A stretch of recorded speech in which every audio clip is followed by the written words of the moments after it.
there you are. Hello, people on the Facebook. This is Carling in off the bar. I've got some notes to read out. Friday night special, Bournemouth versus Brighton. I've got Carling. It's the only thing I drink. With me, regular guest Danny Mills is here. Hi, Danny. How are you? With my Carling. Nice to see you. And alongside you, Darren Anderton is here. Cheers. Cheers. Good to see you, boys. This is Darren's fifth one. Now, Darren is ideally placed for Bournemouth versus Brighton. You played for Bournemouth, last team you played for. You played with Eddie Howe. You saw his transition as a coach. You played under Chris Hughton at Spurs a lot when he was coaching as well. So you could do everything. Absolutely. Me and Danny, we can just have a drink the drink. Carling. Have a drink for us, isn't it? It's great. If you'd like to get in touch with us, you can on the Facebook. You just write some comments. If you don't swear, I might read them out, especially if they're nice. If you want to tweet us, you can tweet at Carling with the hashtag CIOTB, Carling in off the bar. And then those tweets might come out on this screen, or you can just tweet me, and then I'll just read them out on my computer and just hope that my holiday photos don't pop up when they do. But any questions, we'd love to hear from you. Let's talk about this football match then, gentlemen. Bournemouth-Brighton. It's funny, isn't it? Because sort of when I was 10, which is, you know, when football was at its best, this was not a top division game, right? In a way, it's a League One game. So it's brilliant, Danny, that this is a Premier League fixture, isn't it? You just got yourself out of jail, didn't you? Yeah. By saying it's now brilliant that it's a Premier League fixture. But it is. As a Cambridge fan, I'm jealous of these two sides that we used to play against them. Two tiny clubs, really, I suppose, come from adversity. You know, everything that they've been through, different grounds, all that sort of thing. Brighton now, new ground and everything. And it's brilliant. It just goes what can be done, you know, when the club is run right. Bournemouth, a little bit of a down spell at the moment, struggling. You know, Eddie Howe has been lauded the last couple of seasons, but suddenly now, you know, 4 straight losses. If it comes 5, I don't know, when does the pressure start to tell? No, this is the biggest test he's had, I think, since he's been there. I mean, he went away to Burnley, didn't he? He's come back. You know, the people at Bournemouth, they love him. What he's done there, you'd like to think he's got a job for life, really, but we know football's not that way. And there are, people down there, people complaining, oh, we've lost 4 games. It's nothing really, is it? But in the world we live in now, in the Premier League, pressure will come. I was trying to be positive, Danny. I was trying to say, look, this is brilliant. These guys in the Premier League, and you had to drag it down to such as your negative personality. To realism. To realism. Do you think there's pressure on Eddie Howe? Because I don't know, because he's done such a good job and he's so well regarded, and he's got a philosophy and an aura about him where people respect him as a young manager. But when does that change? I think Eddie's realistic. Eddie knows the game. He knows what it's all about. That you lose games, with that comes pressure. Should he be under any pressure? I would say 100% he shouldn't be, because of what he's done there. But the Premier League and fans' expectations, owners' expectations, they just get bigger and bigger. And the media, the way they look at things and talk about it, you know, we're talking about it now. It's our fault, isn't it? Yeah, exactly. Eddie, it's always you. Don't worry about it. It'll be fine what happens. You can lose 20 games in a row. You won't get sacked. Chris Hughton as well, done a great job, and that win was massive, wasn't it? It is. And we were talking about it earlier, actually, off air. I don't think Chris gets as much or as many as the plaudits as he should do. He's a great guy. He's a good coach. You know, he got Newcastle up, then wasn't really given a chance. You know, he went to Norwich, you know, did well for a bit, was never really given the credit that he deserves. Has done fabulously at Brighton on a very, very small budget, playing some really good football, you know, got them into the big time, into the Premier League, but he's never really had that big opportunity, has he? No, it's a strange one, really, especially the Newcastle one, where he got them up and then he lost his job as such. It was just very unfair, and you know, for me, knowing Chris the way I do, and he was a coach at Spurs probably the whole time I was there, taking the reserves, youth team, then first team assistant. He loves it. He's such a good coach. He's so enthusiastic. You know, is he the nicest man in football? See, I was going to say then, almost, you know, I would think that too nice to be a manager. And Eddie, would you say too nice as well? No, I think Eddie's got a little bit about really? him. Yeah, you hate Eddie Howe? Yeah. I remember I did do something once in training, and he come and had a right pop at me. I thought, oh, okay. He's got it. Yeah, I like He's that. got it. Yeah, That's don't mind that. Can we have a score prediction from you chaps, please? I'm going 2-1 Bournemouth. I'm going to go 1-1. 1-1, Danny? Big game for Bournemouth. I think 2-0 Bournemouth, I'm going to go for. Okay, 2-0 Bournemouth. Right now, that every single Carling in off the bar, we get a fan to make a film, so we can take some time off and drink some Carling. Today, it's a Brighton fan. His name is Brett Mendoza. There he is. All right, Brett, how are you? I'm good, thank you. Cheers. Thanks so much for coming. That's all right. What's your film about? We can watch some slow-motion footage of you while you tell us. It's a film about Brighton's rise over the last 20 years, being a fan and watching us go through all the divisions. Okay. And why are you not at the game tonight? You forced me here to drink Carling. But you did get a ticket, didn't you? Because part of the loyalty thing, is that right?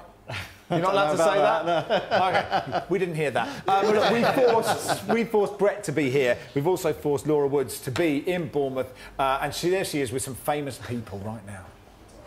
Max, thank you very much. Yes, we're here at the Vitality Stadium and kick-off is at 8 o'clock between Bournemouth and Brighton. And here alongside me are two of FNF's most recognised faces. Kelly Cates, thank you for joining us, and also Gary Neville. First of all, before we speak to you, Gary, Kelly, I've got a question for you. It's a difficult job anyway, but how do you deal with Gary and Carrot in one show? To be honest, they're not my biggest concern tonight. My biggest concern is staying dry, because we're going to be out there in the middle of the pitch. We were just talking about that. We're saying, do we really want to go out there right into the middle of the pitch and stand there in the... But yes, we're going to do it. We've got waterproofs. Here's a posher than mine. You've got smart stuff. I've got Zara. Yeah. Gary, by the way, doesn't leave anywhere without an umbrella man following him around, is what I've learned on this OB so far. Doesn't hold his own umbrella. Doesn't even hold his own umbrella. It's unbelievable. Kelly, let's talk about the game, because this is huge on every scale for both teams tonight, isn't it? It is huge. It's big for Brighton because as a newly promoted side, they want to establish themselves in the division. But they've got their win and a draw, so they're all right. You know, they're in 14th place. They're quite steady. For Bournemouth, though, they're now an established Premier League club and they've just started to slide a bit. So 4 defeats at the start of the season. For them to get this win at home tonight would be huge for them. I think it's much bigger for Bournemouth than it is even for Brighton. Yeah. And Eddie Howe, Gary, said in his press conference, we need to go back to basics. We're used to seeing attacking and entertaining attacking football from them. What does he mean by going back to basics? I'm going to try and find out because we're interviewing him in about half an hour. I would think it could mean a number of things. It could mean a change back to a previous system that served him well. It could mean players that he's trusted before. Could mean maybe a better attitude towards the work. Obviously, they've been in the Premier League now. This is the 3rd season. Is there a little bit of a dip in attitude? So I'm going to ask him that specific question for you in half an hour. But make sure you put it on. There's problems at the back as well that we've noticed. Yeah. Usually they're scoring, but they're conceding a lot as well. Is this a moment in time, do you think, where we're going to see really what Eddie Howe can do? Well, I read an interview with him this morning where it's, And the lights came on. Look at That's that. flattering. where he said... It's like at the end of the night at a club where you go, oh, yeah, not you. Not you, Gary. Not you. Oh, If I said that, I specifically didn't look at anybody when I said it. Imagine if I had said that. Yeah. Anyway, I'll move on. You've thrown me there. Back to Eddie Howe's Howe. defending. I think they've always conceded goals. They've never been great defensively. They usually score, though. Pardon? They usually score a lot. Yeah, they do. They're normally very good going forward. And look, if they've got Josh King and Jermaine Defoe playing, I can't think that's going to go on. They'll score goals. They will score goals. But I think that ultimately they have invested in the defence. He'll want to see better all-round performance. He said poor performances, poor results. But I said, going back to his interview that he did this morning that I'd read in one of the newspapers, where he said that he's been here before. He's been a manager through tough times before. This is a mini rut. It's not a major catastrophe, this. But I do pick up on Kelly's point. If they were to lose tonight, it would be more than just a defeat. It really would. It would really cause, I think, some concern down here. Yeah, especially to Brighton, obviously newly promoted. They got their first win last week against West Brom 3-1.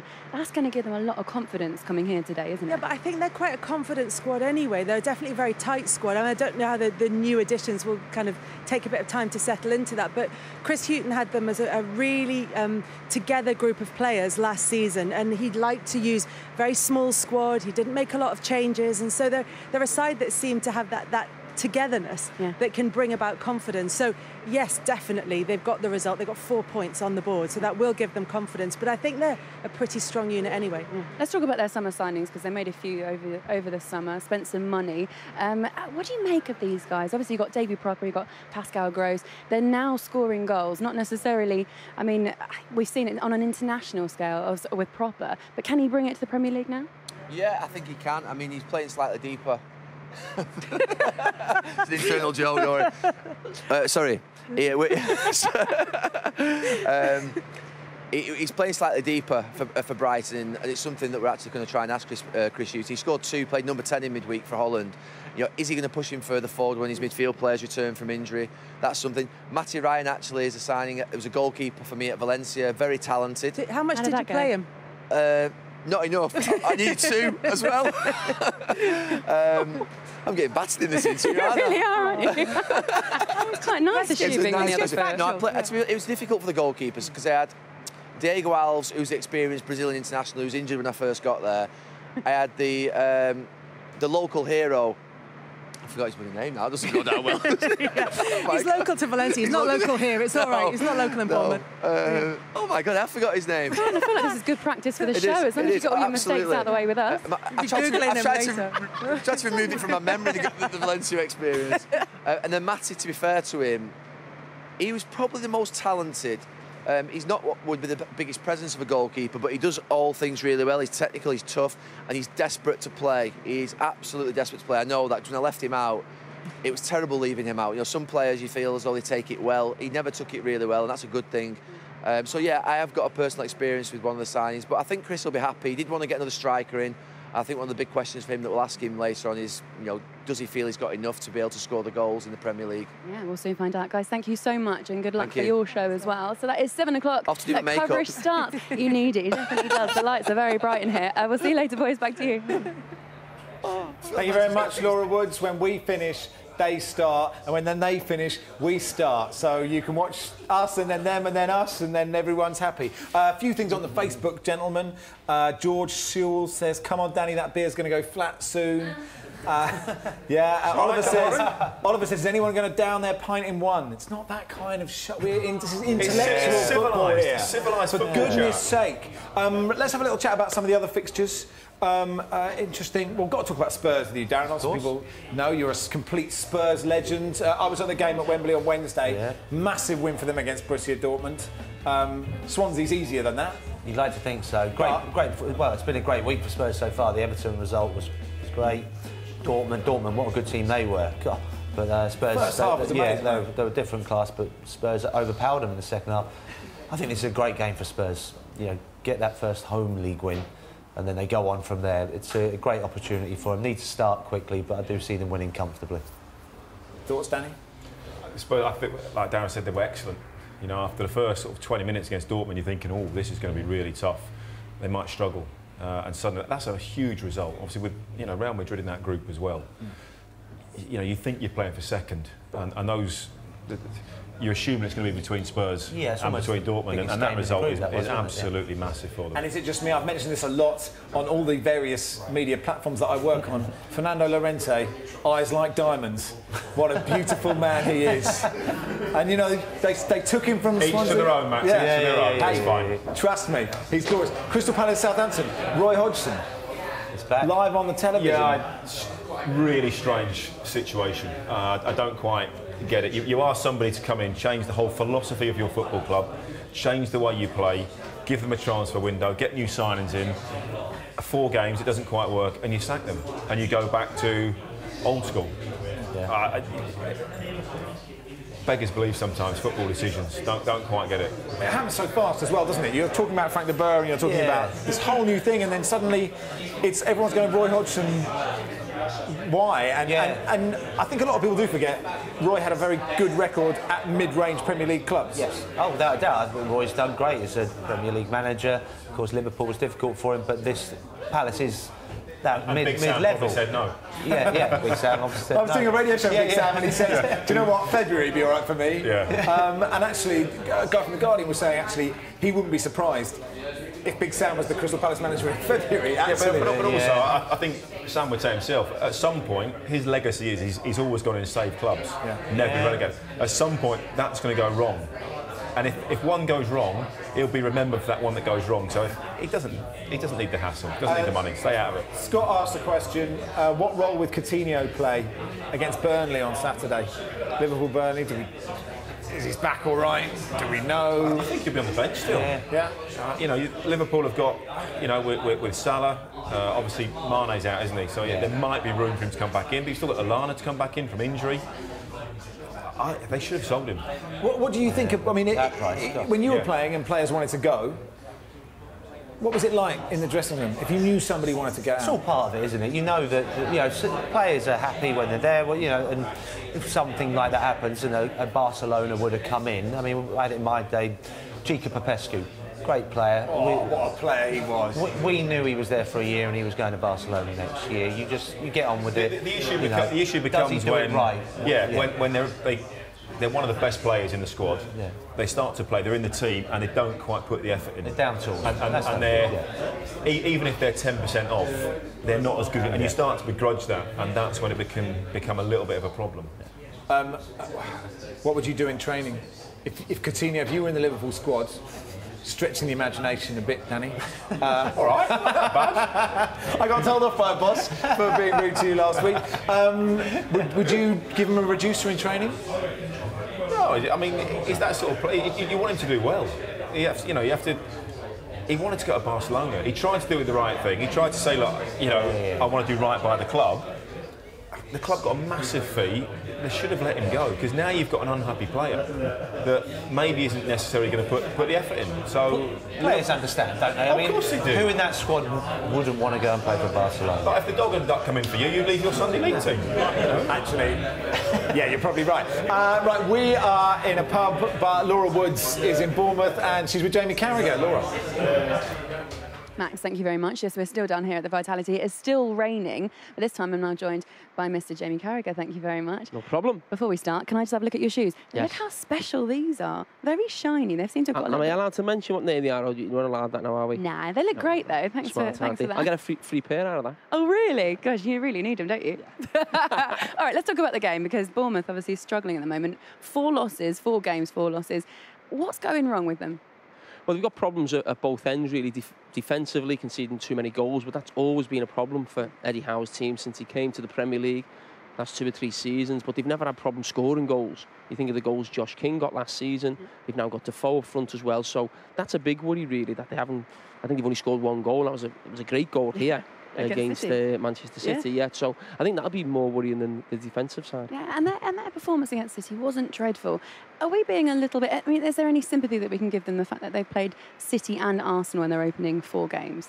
That's tough. Yeah, it is, of course, and you think the performance against Man City, that gives you a bit of hope and belief if you're Eddie Howe. The problem is on the back of the Arsenal one, he's not going to Arsenal probably expecting to win, but you want to see something in the performance, and he seemed very flat after that game, Eddie Howe, in his interview, very disappointed with the players' performance, but you don't judge them in them games, really. It's more West Brom, Watford at home, that'll be the big killer for them, not picking up any points at all. Chris Hughton and their boys will be coming here off the back of a 3-1 win against West Brom. When they were in the Championship, they had the joint best defensive record along with Newcastle, which got them promoted. Is that a kind of game plan that you can bring to the Premier League, or will you have to adapt a little bit? No, without a doubt, you play to your strengths. That was Brighton's strengths in the Championship. That won't change, but there's no way they'll have the best defensive record in the Premier League. But Chris Hughton will know that. But you still look at that and you think, well, they will be solid defensively. So the last couple of games that they've had, they've kept a clean sheet. I think against West Brom, they conceded 1 goal. So going forward, that does bode well defensively for them, because you don't really see the goals in their team that you see in the Bournemouth team yet to be seen this season. But you think of Defoe and Josh King, they haven't really got those centre forwards in the Brighton squad really to match that. But defensively, they will have to try and keep it tight if they want to try and stay in the league. Absolutely, Carrie. We're going to let you go because I know you're busy, you've got lots to do. Take your lovely new shoes, and we'll see you a bit later on. Thank you very much. Thank you. Boys, back to you. Thank you very much, Laura Woods. Right, we're in a pub, gentlemen. We are. So we're going to do a pub quiz. Do you like, I mean, it's a question, right? Because some people who play football like it and some didn't really follow it. Do you actually like it? Do you follow it a lot? Well, working on it quite a lot. Okay, good. Okay, good. I'm just checking. Right, it's penalty shootout, right? So you've got 5 questions each. Okay. Is it sudden death or is it? No, we're going Is old it school. AAB or PBA? No. We're going ABAB. Is this FIFA? Or is this? I don't like the new way of doing penalty shootouts, and I don't mind awkward silences. So we're just going to ask the question. You can just sit. Darren, you are going first. Oh, brilliant. Okay. Right, your question. You're a 96. No, I didn't cost. Do you want me to toss a coin? I haven't got one on me. Carry on. I know. I don't carry cash. Who do you think I am? Well, certainly not coins. You flip for 20. Darren Anderton. Which player won the inaugural Premier League Golden Boot? Teddy Sheringham. Correct. Well done. Danny Mills. What do you mean it's not fair? I set up about 15 of them, I think. Yeah. Danny Mills. Who has scored the most headed goals in the Premier League? Shearer. Peter Crouch. Are you sure?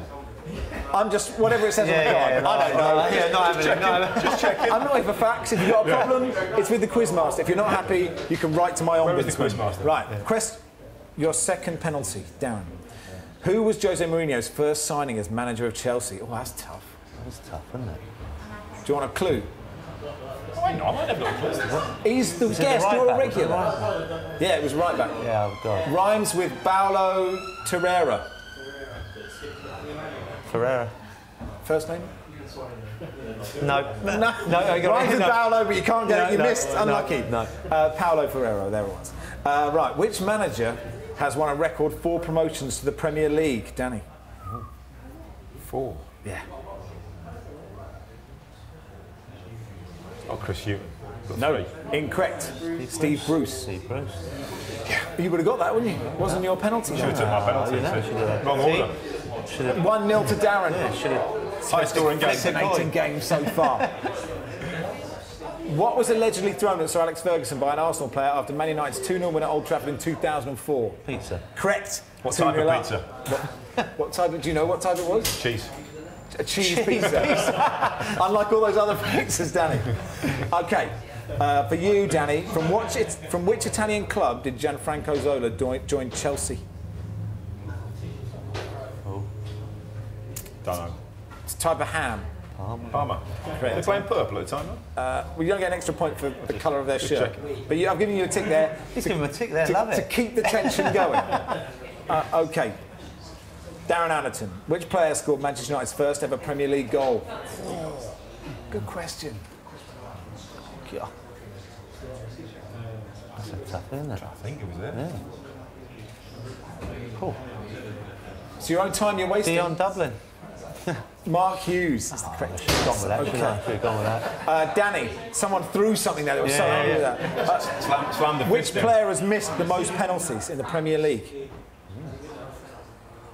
Missed the most penalties. Yeah, you've already said it. Have I? Yeah. Shearer. Correct. It's 2-2, it's so exciting. Which player has been substituted the most times, Darren Anderton? Premier League. It's got to be a winger. Yeah, not wrong. It is a winger, correct? Quite a good one. Quite Welsh. Oh, yeah, I would have said Giggsy. Correct. If you miss, you lose, Danny, and with that, you lose all respectability you ever had in your life. Which was not a lot. No, it wasn't. And the issue Can't lose what you never had. The issue I have is the guy who wrote the question but didn't put the answer in brackets. So I don't know what the answer is. Which club has spent the longest time at the bottom of the table in a season without being relegated? Phil, yeah, give us the answer. Cheers, mate. West Brom. Leicester City. Darren Anderton, you are the winner. Well done. Did you enjoy the quiz? It was a great quiz. Great quiz. Great quiz. They almost applauded. It was that good. I think they fell asleep after 2 penalties. Hey, listen, it's time for the fan filmmaker piece. Brett Mendoza is here. Here he is. Hi, Brett. Hi. You made a film, didn't you? I did. It's print day out. Did we help you, or did you just go and make it? Oh no, the guys from Carlin, they provided a big camera crew and editing suite, everything. It was brilliant. It's all about the rise of Brighton Hove Albion, isn't it? That's correct. Should we watch it? No, why not? Yeah, why not? Here it is, let's watch it. My name is Brett Mendoza and I'm a huge fan of Brighton and Hove Albion.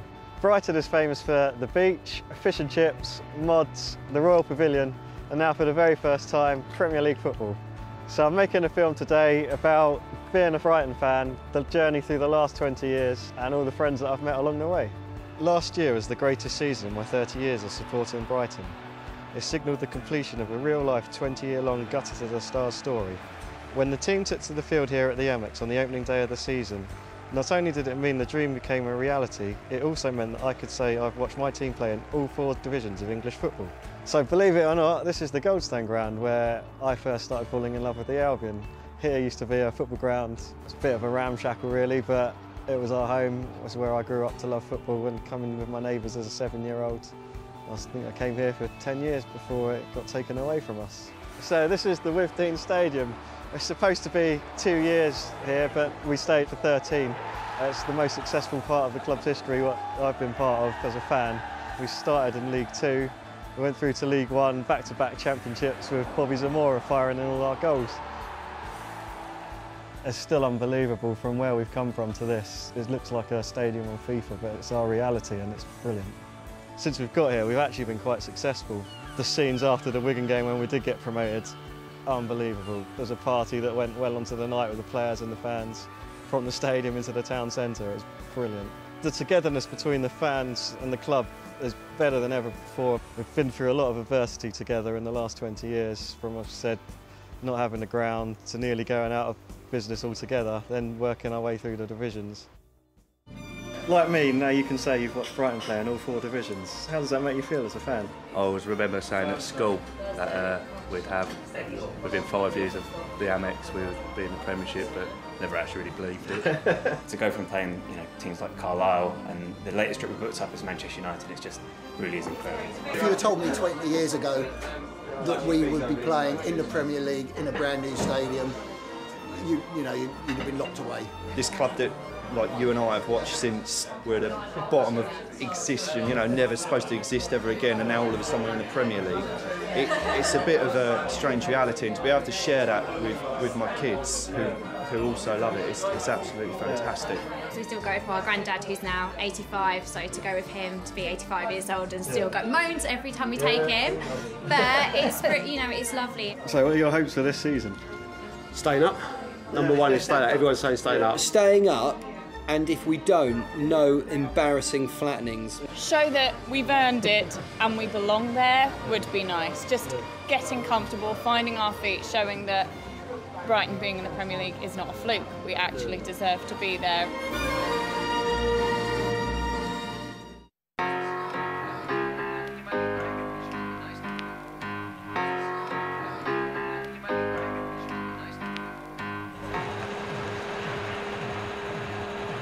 March, held up by Dawson. Leon's missed his jump. Throws. Final minute of the first half, and Brighton and Hove Albion get their first goal in the Premier League. What a breakthrough goal that could prove to be in Brighton's season. Good one.